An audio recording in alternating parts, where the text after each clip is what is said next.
नमस्कार, स्वागत है आप सभी का हमारा उत्तर प्रदेश में और मैं हूं आपके साथ ज्योति। और हमारे साथ मौजूद हैं आज हमारे चैनल हेड बृजमोहन सिंह रघुवंशी जी। बहुत स्वागत है आप सभी का। चलिए खबरों की शुरुआत करते हैं। सूबे के मुख्यमंत्री योगी आदित्यनाथ ने एक खास रिकॉर्ड अपने नाम किया है। दरअसल सीएम योगी ने लगातार 7 वर्ष 148 दिन तक सीएम बनने का रिकॉर्ड बना लिया है, जिसके चलते उन्होंने अखिलेश यादव, मुलायम सिंह यादव और मायावती को पीछे छोड़ दिया है।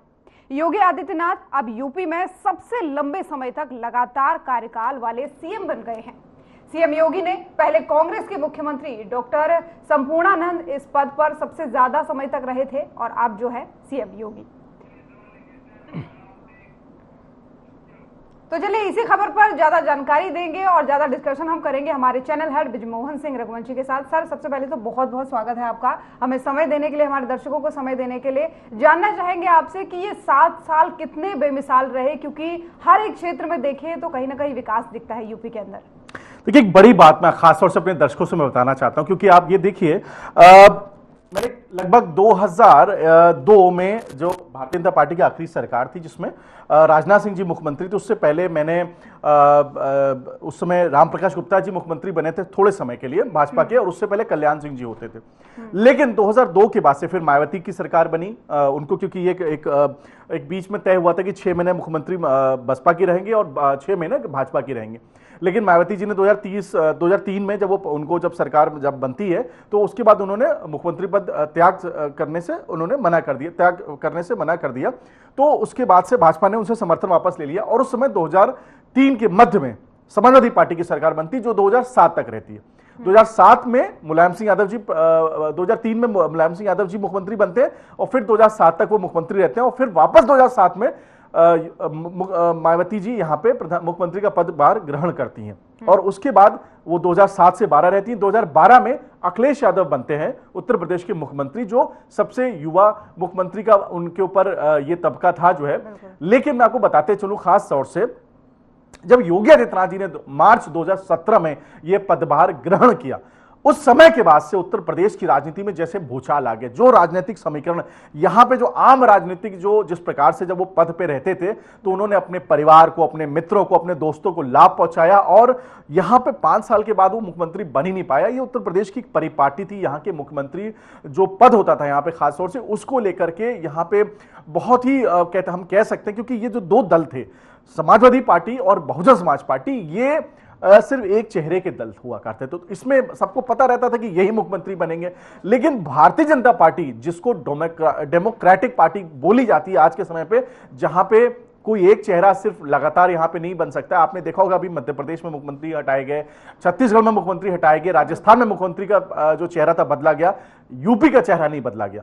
अब आप सोचिए उसका कारण क्या है। क्योंकि योगी आदित्यनाथ इन सभी मुख्यमंत्रियों के मुकाबले जो उनका कार्यशैली है वो अद्भुत है। और इस बात को मैं इसलिए कह सकता हूं आपसे कि 2017 से तो मैं इस पूरे उनकी कार्यशैली को तो वॉच कर रहा हूं, लेकिन जब वो सांसद गोरखपुर हुआ करते थे तब भी मैं उनको वॉच करता था और उनकी कार्यशैली में कोई परिवर्तन नहीं आया। प्रदेश के विकास के लिए, चाहे खास तौर से लॉ एंड ऑर्डर की अगर हम बात करें, महिला सुरक्षा की हम बात करें, विकास की बात करें, प्रगति की बात करें, जो खास तौर से मुख्यमंत्री योगी आदित्यनाथ के नेतृत्व में ये जो काम हुआ है। देखिए, मैं आपको बताते चलूं, लोग कहते हैं कि एक्सप्रेसवे बना हुआ है, ठीक बात है, अखिलेश यादव जी ने अपने कार्यकाल में डेवलपमेंट्स किए हैं, लेकिन अगर वो डेवलपमेंट्स इतने बेहतरीन होते हैं तो आपकी अगली सरकार भी चुनी जानी चाहिए। मैं ये कह सकता था कि प्रधानमंत्री नरेंद्र मोदी जी की जो इस बार सरकार में उनके 32 सांसद कम हो जाते हैं, तो कहीं ना कहीं थोड़ी बहुत जो चूक हुई है, जो कमी आई है, या हम दूसरे दलों का कह सकते हैं कि जो उनकी फेवरेटिज्म, ऐसा नहीं है कि अगर अमिताभ बच्चन की कोई फिल्म फ्लॉप होती है तो ये माना जाए कि वो कलाकार अच्छे नहीं। हम ये कह सकते हैं कि हो सकता है लोग रणबीर कपूर को पसंद कर रहे हो, या जो नए आर्टिस्ट आजकल खास तौर से कलाकार आ रहे हैं, कार्तिक आर्यन को पसंद कर रहे हैं, उसकी वजह से उनकी फिल्में चल रही। लेकिन अगर अमिताभ बच्चन की कोई फिल्म फ्लॉप होती तो ये नहीं माना जा सकता कि वो कलाकार अच्छे नहीं।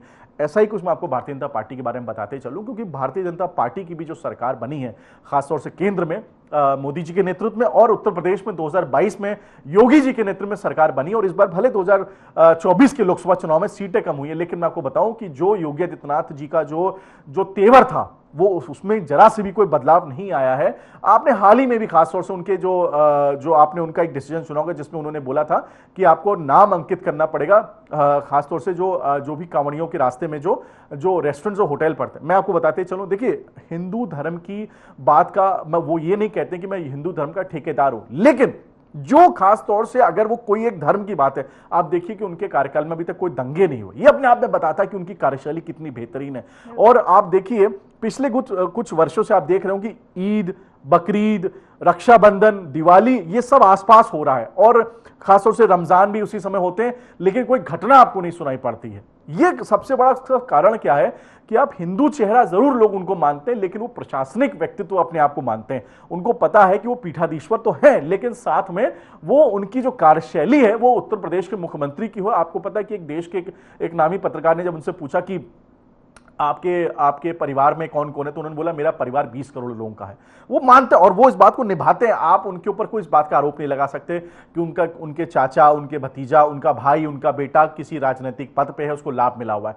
एकमात्र ऐसा व्यक्ति है उत्तर प्रदेश की सरकार में जो मुख्यमंत्री के पद पर है, और मैं बताते चलूं कि उस व्यक्ति के ऊपर कोई उसके ऊपर आक्षेप नहीं लगा सकता किसी भ्रष्टाचार का, उनके मंत्रियों पर भी कोई आरोप नहीं लगा सकता। और अगर किसी मंत्री पर आरोप आया और अगर वो आरोप सिद्ध हो गया तो सजा विपक्ष नहीं देता है, सबसे पहले खुद योगी आदित्यनाथ देते हैं। और अभी आप बीच में चर्चाएं हुई थी बीच में जब उनको ये हो रहा था कि मुख्यमंत्री पद से हटाया जाएगा।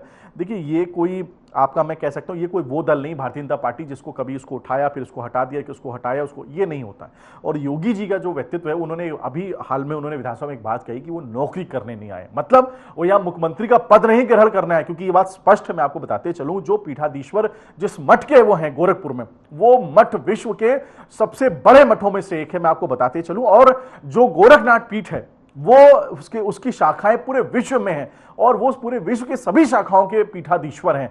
और हम कह सकते हैं कि जो वहां की जो इस गोरखनाथ मंदिर है, जो खासतौर से गोरखनाथ बाबा को भगवान भोलेनाथ का उनको ये बोला जाता है कि वो उनके प्रतिनिधि हैं। तो आप ये मान के चलिए कि हिंदू मानसिकता उनको उस रूप में लेती है, उनको इस प्रकार से लेती है कि वो उनको पूजा करती है उनकी जो है। और आज उस जैसा व्यक्ति जब उत्तर प्रदेश का मुखिया बनता है तो उसका मकसद ये नहीं है सिर्फ कि मुझे जो सैफरॉन कलर मैंने पहना हुआ है सिर्फ यही लोगों के बारे में मुझे सोचना है, मुझे मंदिर की बात करनी है, लेकिन उनको बात करनी है विकास की, उनको बात करनी है उत्तर प्रदेश की प्रगति की। अभी मैं आपको बताते चलूं कि अभी हाल ही में खासतौर से यहां पे कई सारे आपने देखा कि यहां पे उन्होंने इन्वेस्टर समिट की बात कही थी। उत्तर प्रदेश में कोई फैक्ट्री नहीं लगाने के लिए आना चाहता था।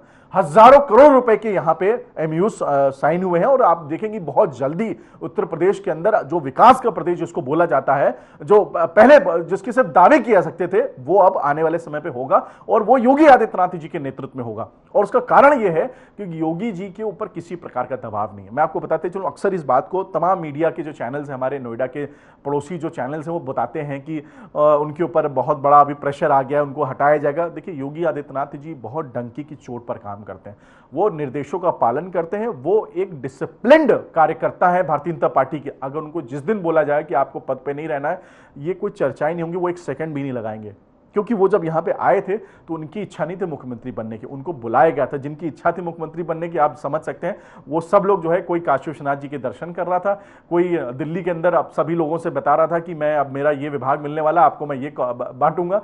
ये योगी जी अपने मठ में बैठे हुए थे जब 2017 मार्च में उनको फोन आता है दिल्ली से एक बड़े नेता का कि आपको गोरखपुर से दिल्ली आना है उनके पास। अब मैं बताते चलूं, खासतौर से उन्होंने बोला कि इस टाइम रात का टाइम तो कोई ट्रेन भी नहीं, मैं कैसे जाऊंगा। तो उनके लिए बाकायदा चार्टर प्लेन भेजा गया दिल्ली से और उसके बाद उनको उस प्लेन पे वो दिल्ली वापस आते हैं। आप सोचिए, यहां अगर उस व्यक्ति को जरा सा भी यकीन होता तो ऐसे मौके पे जब सरकार बनने वाली होती है तो जितने भी दिग्गज नेता जो होते हैं, जिनको जो इस रेस में होते हैं ना, वो दिल्ली के चक्कर काटते हैं या अपनी राजधानी में रहते हैं। वो गोरखपुर में थे, यानी वो निश्चिंत थे, वो अपना काम कर रहे, वो पीठाधीश्वर थे, वो उसमें बहुत खुश थे। उनको ही जब जिम्मेदारी मिली है तो उनका साफ ये कहना है, अगर मुझे जिम्मेदारी मिली है तो मैं इसका निर्वहन पूरी कर्तव्य निष्ठा के साथ करूंगा और इसके लिए जो भी मेरे जो सर्वोच्च मेरे जो सुप्रीम लोग हैं, चाहे वो भारतीय जनता पार्टी के राष्ट्रीय अध्यक्ष हो, चाहे गृह मंत्री अमित शाह जी हो या प्रधानमंत्री श्री नरेंद्र मोदी जी हो, वो पूरी तरीके से उनका पालन करते हैं और आम कार्यकर्ता की भी मदद करते हैं। लेकिन मैं बताते हैं, जो बीच में कुछ कार्यकर्ताओं ने, कुछ लोगों ने उनके ऊपर इस प्रकार का उनके अधिकारियों पर आरोप लगाए। देखिए मुख्यमंत्री योगी आदित्यनाथ जी का नजर हर व्यक्ति के ऊपर रहती है, अपने अधिकारियों पर। किसी अधिकारी की इतनी हैसियत नहीं है कि वो योगी आदित्यनाथ जी के डिसीजंस के ऊपर अपनी बात रख सके। मात्र इतना जरूर है कि वो ये कहते हैं कि कार्यकर्ता अगर आपके पास आए, अगर वो जनहित की बात कर रहा है, आप जरूर उसके काम करिए। लेकिन अगर वो ये बोल रहा है कि मुझे ये प्लॉट अलॉट कराना है, मुझे ये 2 ऐसे अपराधियों को छुड़वाना है, या मेरा भाई जिसने रेप का मुकदमा जिसके ऊपर है उसको छुड़वाना है, ऐसे कोई काम आप नहीं करेंगे। आप समझिए, देखिए कार्यकर्ता जो होता है, मैं ये नहीं कहता हूं भारतीय जनता पार्टी का कार्यकर्ता ऐसा करता है, लेकिन बहुत सारे लोग ऐसे बहरूपिये हैं जो भारतीय जनता पार्टी का झंडा लगा के चलते हैं। ऐसे लोग जरूर बोलने लगते हैं कि मेरी सुनवाई नहीं हो रही है। जो भारतीय जनता पार्टी का निष्ठावान कार्यकर्ता है उसको पता है कि सत्ता आना ही अपने आप में बड़ी भूमिका, और सत्ता में बीजेपी क्यों आई है। आज भी मैं आपको बताते चलूं कि भारतीय जनता पार्टी की जो सरकार उत्तर प्रदेश में है उसको अन्य दलों से ज्यादा, बहुत ज्यादा उसको ऐसा पार्टी मानी जाती है जिसमें लोग बड़े पढ़े लिखे, अच्छे, बेहतरीन लोग हैं। हाँ, जो दूसरे दलों में जो लोग हैं वो भी अच्छे हैं, लेकिन उनके ऊपर उद्दंडता, अपराध, इनका बहुत बड़ा उन पर आक्षेप लगता है। उसका कारण एक चीज क्या है, देखिए मैं ये नहीं कहता हूं कि यहां पे कुछ राजनीति में तो हर अपराधीकरण भी हुआ है, खासतौर से अपराधियों का राजनीतिकरण हो चुका है, लेकिन मैं आपको बताते चलूं कि भारतीय जनता पार्टी में अगर कोई अपराधी कभी हुआ होगा या उसके ऊपर कोई बैकग्राउंड होगा, उसको बहुत पीछे रखा जाता है, वो कभी भी फ्रंट पे नहीं रहेगा। और अगर उसने राजनीति में जब वो तभी एंटर किया करेगा जब वो अपराध से अपने उसका वास्ता नहीं हो चुका होगा। लेकिन दूसरे जो दल है, मैं आपको बताऊं, वो वहां रहते रहते भी उनके ऊपर अपराधीकरण का जो उनकी छवि होती है वो मिट नहीं पाती, क्योंकि वो वहां रह करके उन कामों को और जबरदस्त तरीके से करते हैं। योगी आदित्यनाथ जी इस बात की कतई भी, मैं आपको बताते चलूं कि वो इस बात का किसी को परमिशन नहीं देते हैं कि तुम अपने अपराधीकरण को आगे उसको बढ़ाओगे। उसको बढ़ावा ना सरकार की तरफ से मिलेगा ना अधिकारियों की तरफ से मिलेगा। और मैं बताते चलूं जिस आज हमारा मुद्दा है खास तौर से कि इतना लंबा टेन्योर योगी आदित्यनाथ जी ने किया है, मुझे लगता है आने वाले समय पे योगी आदित्यनाथ जी का कार्यकाल और लंबा रहेगा, क्योंकि उत्तर प्रदेश के जो लोग हैं वो उनके साथ हैं, पार्टी के जो सर्वोच्च नेता हैं वो उनके साथ में, और अभी उनके ऊपर जो सबसे बड़ा, हालांकि वो परीक्षाओं से डरते नहीं हैं, उन्होंने हमेशा इस बात को कहा है मैं परीक्षाओं से नहीं डरता। उनकी भी एक छोटी सी परीक्षा है उपचुनावों की, और खास तौर से क्योंकि भारतीय जनता पार्टी को थोड़ा सा, लोग कहते हैं, भारतीय जनता पार्टी नहीं मानती है कि एम्बैरेसमेंट हुआ अयोध्या का सीट हार करके। मैं आपको बताते चलूं, अयोध्या की सीट जो भारतीय जनता पार्टी हारती है उसमें वो पार्टी की हार नहीं है, वो व्यक्ति विशेष की हार है। जो वहां के कैंडिडेट थे उनके ऊपर पब्लिक उनसे नाराज थी, वो लोगों से मिलते नहीं थे, 10 साल से लगातार वो कैंडिडेट थे। तो ऐसा नहीं है कि वो पार्टी की हार है। देखिए, और जनता जो होती है ना वो बड़ी भोली होती है, वो कई बार उसको पता है कि आपने बहुत अच्छा काम किया, लेकिन उसको अगर मान लीजिए आपसे कोई नाराजगी है तो आपसे हट करके वो दूसरे को वोट डाल देती है। यही वहां पे कुछ है। जो आपको मैं बताऊं, जो वर्तमान में जो वहां के सांसद हैं अवधेश प्रसाद जी, वो बहुत पुराने लीडर हैं और वो एक खास जिस समुदाय से वो ताल्लुक रखते हैं उसमें उनकी बड़ी पॉपुलैरिटी है। लेकिन इसका एक कतई मतलब ये नहीं है कि वहां भाजपा की हार हो गई, समाजवादी पार्टी की जीत हुई है। वहां पे अवधेश प्रसाद की जीत हुई है और लल्लू सिंह की हार हुई है। इसे हमें समझना पड़ेगा। किसी भी एक व्यक्ति विशेष के हार जीत से हम उसके ऊपर पूरा बैनर नहीं बनाते। बैनर हम तब बनाते अगर मान लीजिए आपकी सरकार बनती। अखिलेश यादव जी ने जो खास तौर से जो उनकी 37 सीटें आती हैं, अब तक की सबसे ज्यादा उनकी सीटें आई हैं, लेकिन सरकार आज भी उत्तर प्रदेश में और देश में भारतीय जनता पार्टी की बनी है और मेहनत करेंगे। मैं ये नहीं कह सकता कि सत्ता परिवर्तन नहीं हो सकते, क्यों नहीं हो सकते, लेकिन मुझे जो ऐसा लगता है खासतौर से जो योगी आदित्यनाथ जी ने जिस प्रकार का स्केच किया है और लोगों को अगर ये बात पता चल जाए तो मुझे लगता है कि लोग उस बात को कभी भी नहीं इस बात को अवॉइड कर पाएंगे कि योगी आदित्यनाथ ने क्या काम किया। क्योंकि इकलौता ऐसा मुख्यमंत्री जिनको मैं देख रहा हूं इतने वर्षों से, जो सुबह 4:30 बजे ब्रह्म मुहूर्त में उठते हैं, पूजा करते हैं और लगभग 6 बजे वो मुख्यमंत्री की कुर्सी पर बैठ जाते हैं। और जो उनके लोग हैं, उनका जो पहला जो स्टाफ आना शुरू करता है, वो 6 बजे करेक्ट उनके रेजिडेंस पे, जो ऑफिशियल रेजिडेंस 5KD है, वहां पे आ जाता है और लगातार। और वो एक ऐसे मुख्यमंत्री हैं जिनको आपने कभी आपने ऐसा लोग यहाँ पे, अभी मुकेश अंबानी जी की शादी हुई थी, मैं ये नहीं कहता उनकी शादी में लोगों को जाना नहीं चाहिए, लेकिन तमाम ऐसे लोग थे जो अपने आप को उनका विरोधी भी मानते थे, जो उनके जो सर्वोच्च नेता विरोध करते हैं उनके पीछे खड़े होकर के हूटिंग करते हैं लोकसभा के अंदर, उनके साथ खड़े रहते हैं कि मुकेश अंबानी ऐसे हैं, उन्होंने देश में उनका बड़ा राज चल रहा है, उन्होंने गरीबों को छला है, वो उनकी शादियों में जाते हैं। आप योगी आदित्यनाथ जी को कभी भी, जब से वो मुख्यमंत्री नहीं, जब से वो सांसद बने, कि किसी भी ऐसे कार्यक्रमों में वो जाते हैं, वो जनता से जुड़ते हैं, वो अपने मठ से जुड़े हैं, वो अपने धर्म से जुड़े हैं और अपने कर्तव्यों से जुड़े हैं। वो किसी ऐसे कार्यक्रमों आयोजनों में नहीं जाते।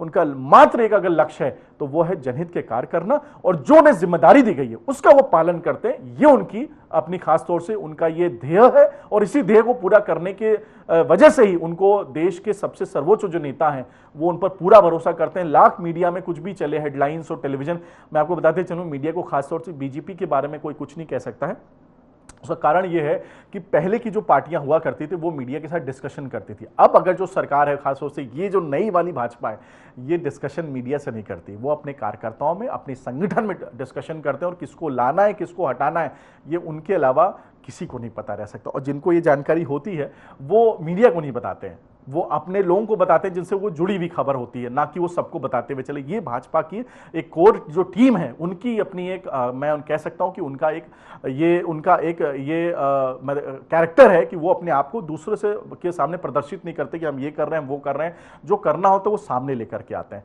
और योगी आदित्यनाथ जी उसी का ही एक स्वरूप है, क्योंकि मैं बताते चलूं कि भाजपा की मेन विंग से कभी नहीं योगी आदित्यनाथ जी जुड़े रहे, लेकिन जो उनकी जो सोच थी, जो आइडियोलॉजी थी, उस आइडियोलॉजी की वजह से उनको मेन स्ट्रीम में लाया गया और उस मेन स्ट्रीम में उन्होंने अपने आप को प्रूव किया। 2019 का जब चुनाव लोकसभा का होता है तब भारतीय जनता पार्टी ने लगभग 63 सीटें जीती वहां पे सहयोगी दलों के साथ मिलकर 67। फिर 2022 में सरकार बनती है उनके। 2024 में जो ये स्थिति रही उसका कारण सिर्फ ये था क्योंकि एंटी इनकम्बेंसी भी थी, तमाम कैंडिडेट हारे हैं, पार्टी नहीं हारी। मैं आपको बताते चलूं, पार्टी हारती तो 240 भी उनके नहीं आते, 242 भी नहीं आते। और ठीक है, हार जीत होती रहती है, ये तो आप भी समझ सकते हैं कि बड़े से बड़े युद्ध में कई बार देवता भी हारते हैं और राक्षस भी चुनाव जीतते हैं। तो मैं राक्षस किसी को नहीं कहना चाहता हूं, लेकिन ये अपने आप में मैं कह सकता हूं एक ये सोचना है कि एक युद्ध अगर होता है तो उसमें बड़े से बड़े युद्ध में कई सारे लोगों का वध हो जाता है, उसमें डेथ उनकी होती है। तो ये भी चुनाव हार भी ऐसी ही है। लेकिन आने वाले समय पर योगी आदित्यनाथ के नेतृत्व में उत्तर प्रदेश की सरकार बहुत ही बेहतरीन काम करेगी। और उसका मैं इसलिए स्पष्ट रूप से कह रहा हूं क्योंकि हम खुद टेलीविजन पर दिखाते हैं कि वो क्या काम कर रहे हैं।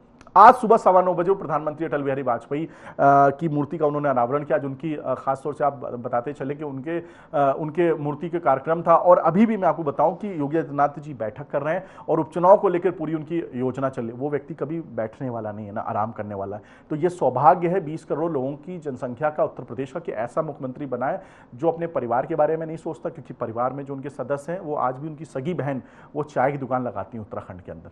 आज भी जो आपको याद होगा कि वो उनके फादर के में कोरोना में डेथ हुई तो वो यहाँ लखनऊ में बैठ करके अपने लोगों का वो उपचार करवा रहे थे, ना कि वो अपने फादर की अंत्येष्टि में गए। तो आप इसका कोई, मैं इस तरह के उदाहरण देकर के मैं उनको कोई बहुत महान नहीं बनाना चाहता हूँ, क्योंकि जो व्यक्ति अपने आप में व्यक्तित्व है उसके बारे में मेरे कहने ना कहने से फर्क नहीं पड़ेगा। लेकिन जो काम है वो हमारी मीडिया जर्नलिज्म के नाते हमें उसको बताना चाहिए। और इसी परिप्रेक्ष्य में मैं वो सारी बातें अपने दर्शकों को बता रहा हूँ। और मुझे लगता है कि आने वाले समय पर जो इनके आज का ही जो कार्यकाल अब तक का रिकॉर्ड है वो और बनेगा और उत्तर प्रदेश उनके नेतृत्व में बहुत बेहतरीन काम करेगा, निश्चित तौर पर बढ़ेगा। और जैसा कि आपने इतने अच्छे से प्रकाश डाला सभी कामों पर, क्योंकि समय भी हमारे पास कम है, 2 से 3 मिनट बचा है हमारे खबरों के लिए, लेकिन मैं चाहूंगी कि एक छोटी सी चीज और बताएं, क्योंकि सारे फैक्टर आपने इसमें इन्वॉल्व किए। एक और चीज, महिला सुरक्षा, क्योंकि इतने लंबे समय से आप देख रहे हैं, पहले महिला सुरक्षा कैसी थी, आज कैसी है, इसको भी थोड़ा सा बताएंगे 2-3 मिनट में। देखिए आप देखिए सिर्फ 2-3 मिनट आपने मुझे समय थोड़ा कम दिया, लेकिन निश्चित रूप से एक मीडिया की अपनी एक कहीं ना कहीं पॉलिसी होती है, तो उसके तहत आप काम कर रही हैं। देखिए मैं आपको बताते चलूं, मीडिया जो महिला सुरक्षा को लेकर जिस प्रकार से उत्तर प्रदेश के मुख्यमंत्री जितने गंभीर है, मैं बताते चलूं उतना गंभीर मुख्यमंत्री उत्तर प्रदेश में कोई नहीं रहा। मैं 2001 से 2002 से मैं पत्रकारिता जगत में हूं और मैं सारे मुख्यमंत्रियों को और उनकी सरकारों को मैं कवर कर रहा हूं, देश की भी और उत्तर प्रदेश का भी मैं बहुत नजदीकी से देखता हूं, क्योंकि मैं वहीं से ताल्लुक रखता हूं। महिला सुरक्षा को लेकर जितने गंभीर उत्तर प्रदेश के मुख्यमंत्री योगी आदित्यनाथ जी, आप सबसे पहले मैं कहीं दूर ना जाऊं, मैं नोएडा की बात करता हूं। आपने बहुत अच्छा आपने सवाल पूछा तो मैं उसका एग्जांपल भी दूंगा और ऑथेंटिसिटी के साथ दूंगा। इसी नोएडा शहर में जो कमिश्नर है वो पहली महिला कमिश्नर उन्होंने लक्ष्मी सिंह जी को बनाया। और आप यहां पे रहती हैं, आप कभी भी 112 डायल करके देखिएगा या आप कभी कंप्लेन करने चले जाइए, रात के 2 बजे आपको रिस्पॉन्ड मिला पता चलेगा। कल की मैं घटना बताऊं, फिल्म सिटी यहां से नजदीक में, जहां पे आप देख सकते हैं कि तमाम यहां पे मीडिया के जो ऑफिसेज हैं वहां से एक महिला कर्मी वो वेट कर रही थी लगभग 1 बजे रात को। हालांकि मैं आपको ये भी बताते चलूं कि कुछ चीजें हमारे यहां पे भी थोड़ा सा कमी है, रात के 1 बजे आपको चौराहे पे वेट नहीं करना चाहिए, आप उसी जगह पे रहिए। उनका ये कहना था कि मैं डीएलएफ मॉल में उनकी शिफ्ट खत्म होती है लगभग 12 बजे रात को, और उसके बाद से वो 1 बजे के आसपास वो डीएलएफ मॉल से निकलती है वहां से, और वो खड़ी थी, तब तक 2 लोग आकर के उन्होंने उन पर कुछ कमेंट किया। आप देखिए 24 घंटे के अंतराल में वो दोनों अरेस्टेड हो चुके हैं यहाँ पे। ये है महिला सुरक्षा के लिए खासतौर से उत्तर प्रदेश के मुख्यमंत्री का जो उनका जो उनकी सक्रियता है। और मैं आपको एक और बात बोलूं, देखिए परिवार के अंदर किसी ने मारपीट कर ली है, कोई ऐसी महिला जिसको लोगों ने, उसके परिचितों ने उसके साथ कोई गलत काम कर दिया, उसके साथ कोई अपराध किया गया, देखिए घर की चीजों को हम नहीं देख सकते हैं सब, क्योंकि पुलिस वहां नहीं पहुंच रही, लेकिन सामाजिक स्थल पे खासतौर से सड़क पे, चौराहे पे या अगर कोई सार्वजनिक स्थल पे कोई घटना होती है तो उसके लिए जिम्मेदार सीधे तरीके से सरकार और प्रशासन होता है। ऐसी कोई घटना अगर होती है, अगर रेयरेस्ट में से कोई है, उस पर अगर कोई घटी हो तो मैं नहीं कह सकता हूं, लेकिन अदरवाइज इस प्रकार की कोई घटना 2017 के बाद से तो ऐसी नहीं हो रही है। और महिला सुरक्षा के लिए जितने ज्यादा गंभीर ये सरकार है उतना कोई नहीं। जितना सुरक्षित आज आप अपने आप को महसूस कर सकती हैं, इतना सुरक्षित कभी भी 2017 से पहले लड़कियां और महिलाएं, पत्रकार नहीं महसूस करते थे। और मुझे लगता है कि अगर कोई कभी एक आध घटना होती है तो चाहे वो किसी भी कार्यकर्ता, चाहे इनका अपना कार्यकर्ता अगर भी जुड़ा हो या किसी और भी बड़े से बड़ा आदमी हो, ये लोग बख्शते नहीं उसका। इनका अभी मैं लेटेस्ट उदाहरण दूं, कुलदीप सेंगर इन्हीं का ही विधायक हुआ करता था, उसके ऊपर रेप के चार्जेस लगे, मर्डर के चार्जेस लगे, वो आज भी जेल में, कैंसर है उसको, और दिल्ली की तिहाड़ जेल में है वो, लेकिन उसको मेडिकल ग्राउंड पे भी उसको बेल नहीं मिल रही है। उनकी पत्नी को जिला पंचायत अध्यक्ष का उनको टिकट दिया गया 2021 में।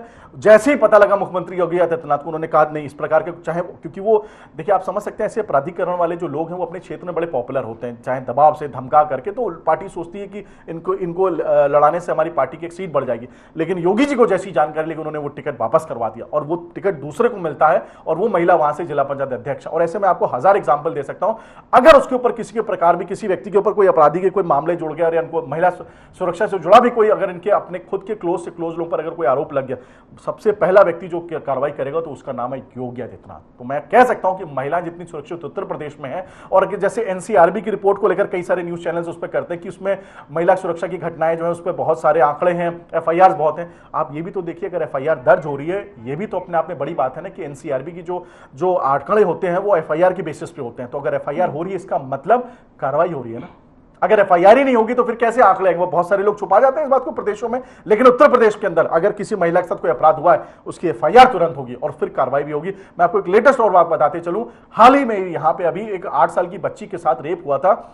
मात्र लगभग 62 दिनों में उसको सीधे जो है उसको सजा सुनाई गई है लोअर कोर्ट की तरफ से। मुझे लगता है कि सजा का क्या वो है वो मैं टेक्निकली मुझे अभी तुरंत याद नहीं आ रहा है, लेकिन ये आज तक के इतिहास में उत्तर प्रदेश में पहली बार ऐसा हुआ कि मात्र 62 दिनों में ट्रायल इतना जबरदस्त हुआ कि पॉस्को का मामला था वो, और उसमें जिस व्यक्ति ने उस पर जो ये मामला किया था, अपराध किया था, 62 दिन में ट्रायल के तहत और जो सारी चार्जशीट प्रस्तुत की पुलिस ने उसके तहत उसको सजा सुना दी गई। तो यह है योगी सरकार की महिला सुरक्षा के प्रति उनकी सोच, और वो इसके प्रति एकदम पूरी तरीके से आश्वस्त है कि वो किसी महिला के साथ कभी कोई खिलवाड़ नहीं होने देंगे। ये उनका जरूर उनका एक सरकार का और उनकी पार्टी का और उनका खुद का ये एक दायित्व है। बिल्कुल, और निश्चित तौर पर ये कहा जा सकता है कि जो 7 साल रहे हैं, 7 साल 148 दिन, ये निश्चित तौर पर बेमिसाल रहे हैं। बहुत अच्छे से आपने समझाया और दर्शकों को बहुत एक डीपली जानकारी दी और हमारे साथ जुड़े उसके लिए भी आपका बहुत बहुत धन्यवाद। धन्यवाद।